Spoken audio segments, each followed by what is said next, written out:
السلام عليكم ورحمة الله وبركاته. ازيكم حبايبي ومتابعين قناة شيري؟ النهاردة هنعمل وصفة لسد الجوع بتاع اخر الليل، وحاجة بسيطة خالص جدا، وهتبقى بسيطة معانا ولذيذة ومتوفرة في كل البيوت، وابسط حاجة عندك ممكن تعمليها بيها. انا عندي هنا كوباية دقيق، هنزل عليها بحبة بيكنج باودر وكمون وملح وتوم باودر بس خالص، مفيش اي حاجة تاني. هقلبهم كويس جدا، هقلبهم كويس جدا. خلاص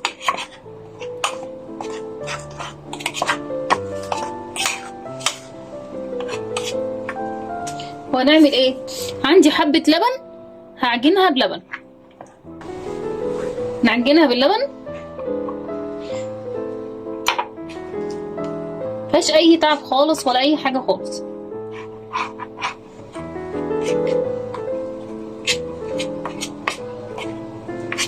شايفين؟ مفيهاش اي حاجه. نزل بقى، نحش المعلقه،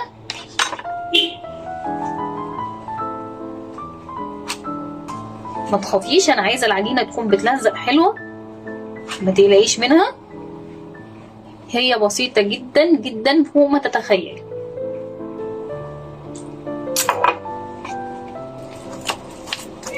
نعجن فيها كده.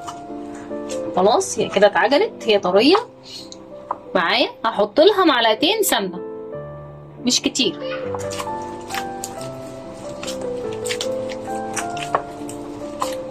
وهي كده لمت معايا خلاص، متقلقوش منها خالص. هسيبها 5 دقايق بس ترتاح ونرجع نكمل تاني.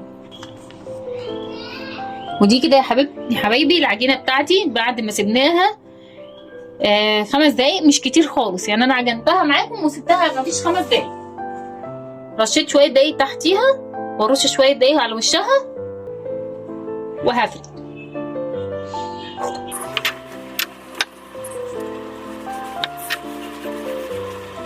وكده يا حبايبي بعد ما فردتها خلاص،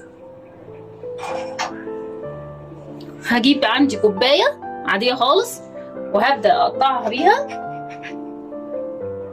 شايفين؟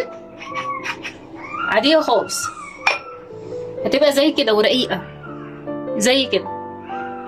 خلاص دي من الحاجات اللي جميله جدا وخفيفه على طول وسريعه، بتسد جوع نص الليل مع الاولاد. والكوبايه دي ممكن تعملي كميه كبيره تشبعي منها. الحشوه بقى بنعمل اللي احنا عايزينه، الحشوه اللي انت عايزاها او المتاح عندك انت بتعملي منه. كده يا حبايبي انا قطعتهم، والحته اللي فاضت اللي طلعت عملتها وهفردها تاني هي كمان وهقطعها. انا عملتها زي كده رقيقه خالص زي ما انتم شايفين كده السمك بتاعها. خلاص عندي شويه جبنه موتزاريلا على جبنه رومي على حبه زيتون على حبه بقدونس. خلاص هعمل ايه؟ هقطع عليهم حبه كفته، حبه كفته عندي، حبه كفته مقطعاهم مشوحاها تشوحها بس كده، مش هعملها خالص غير تشوحها بس كده على النار، ومقطعاها حتت زي ما انتم شايفين كده، وهحشي بيها زي كده. هوريكم.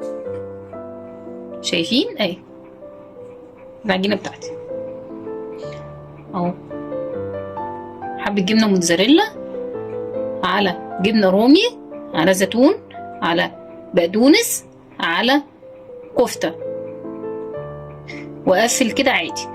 ينفع احطها واقفلها بالشوكه، هتبقى زي ايه؟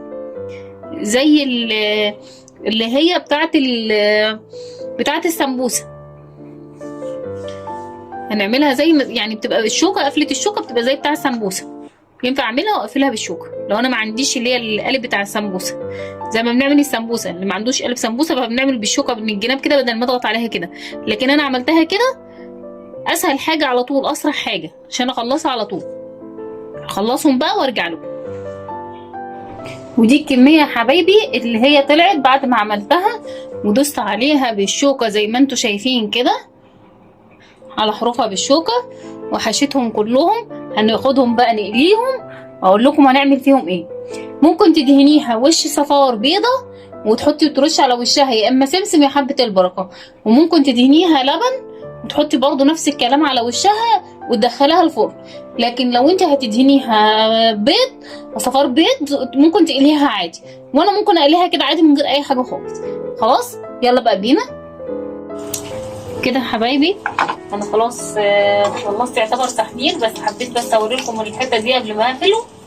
اللبن اهو، اللبن اهو، هطلعها وهنزل في حبه البركه وانزل بالزيت. ممكن اعملها بصفار بيضه، اطلعهم بقى اعمل له اكمل بقيه الكميه معايا واطلعهم وارجع لكم على طول. وكده يا حبايبي الطبق بتاعي خلص خلاص. سريع جدا، انا حمرته على طول زي ما قلت لكم، ما خدش مني حاجه وما خدش مني وقت خالص. انا بس حبيت اوريكم الوصفه بتاعتنا. انا ممكن اوريكم واحده دلوقتي. شايفين الجبنه؟ شايفين الجبنه؟